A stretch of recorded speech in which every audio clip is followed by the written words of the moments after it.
नेपाल के जंगल में सर्दी पड़नी शुरू हो चुकी थी। सभी पक्षी सर्दी के लिए भोजन इकट्ठा कर रहे थे, लेकिन रानो चिड़िया लकड़ी इकट्ठा कर रही थी क्योंकि वो ठंड आने से पहले अपना लकड़ी का घर बना लेना चाहती थी।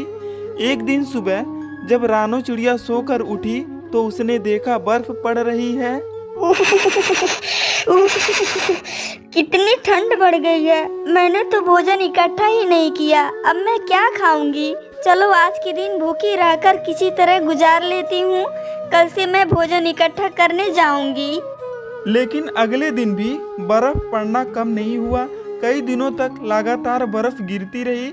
जंगल में दूसरे पक्षी आराम से अपने घरों में बैठकर भोजन खा रहे थे। रानो चिड़िया भूख से बेहाल थी।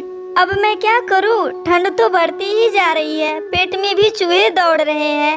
अब मुझे बिल्कुल भी समझ नहीं आ रहा मैं खाने का इंतजाम कहाँ से करूँ।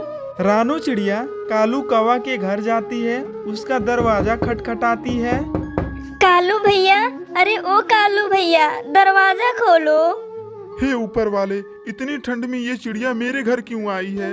क्या है रानू चिड़िया, जल्दी बोलो। देख रही हो ना कितनी ठंड पड़ रही है, क्या काम है मुझसे?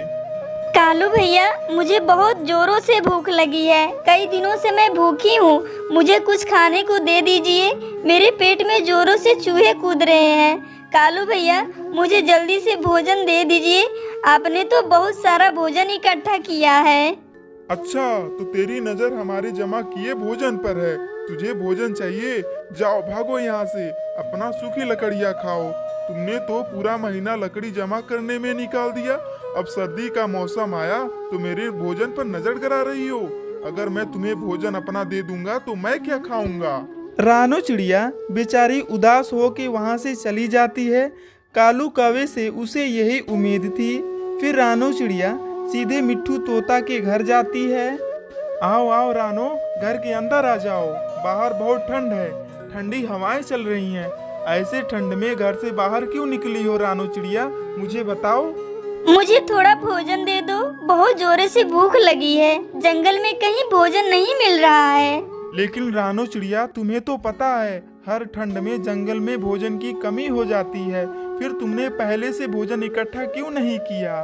क्या बताऊं मिट्ठू भैया, लकड़ियों को इकट्ठा करने के चक्कर में मैं भोजन इकट्ठा करना भूल गई।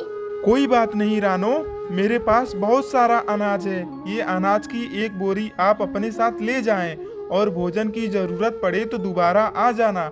और अगली बार लकड़ियों के साथ साथ अनाज भी इकट्ठा करना मत भूलना। आपका बहुत बहुत धन्यवाद मिट्ठू भैया, अब मैं चलती हूँ। रानो चिड़िया कई दिनों के बाद पेट भर अनाज खाया और अनाज खाते ही उसे नींद आने लगी और वो अपने लकड़ी के घर में सो गई। उसी रात जंगल में तेज तूफान आया और सभी पक्षियों के घर नीचे गिर गए। हम सभी कहाँ जाएंगे? इतनी ठंड में इस तरह खुले रहेंगे तो बर्फ से अकड़ जाएंगे। क्या करें, कोई उपाय बताए। मैंने देखा है रानो चिड़िया ने लकड़ियों का मजबूत घर बना लिया है। अब वो आराम से अपने लकड़ी के घर में सो रही है। इस भयंकर तूफान में केवल रानो चिड़िया का घर ही सलामत बचा है। तभी बुलबुल चिड़िया बोल पड़ती है, तो हम सब चलते हैं रानो चिड़िया के लकड़ी के घर में रहने के लिए। नहीं नहीं, वो रानो चिड़िया अपने घर में क्यों रहने देगी? हमने तो उसे भोजन देने में मना कर दिया था जब वो हमारे पास भोजन के लिए मांगने आई थी।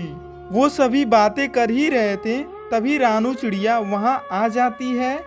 कालू भैया, अरे ओ मिट्ठू भैया, आप लोगों को चिंता करने की कोई जरूरत नहीं।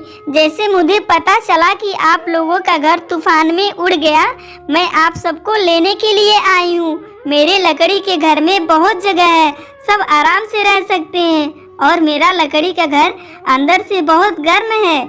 आप लोगों को ठंड में कोई दिक्कत नहीं होगी। आप सब मेरे साथ मेरे घर में चलें। फिर सभी रानो चिड़िया के लकड़ी के घर में आ जाते हैं और पूरी ठंड में रानो चिड़िया के घर में हंसी खुशी गुजारे। मुझे माफ कर दो रानो बहन, मैंने तुम्हारी मदद नहीं किया, मैं बहुत सेल्फिश हो गया था। कोई बात नहीं कालू भाई, हर किसी से कुछ न कुछ गलती हो जाती है। इस तरह सभी पक्षी हंसी खुशी एक साथ रहने लगते हैं।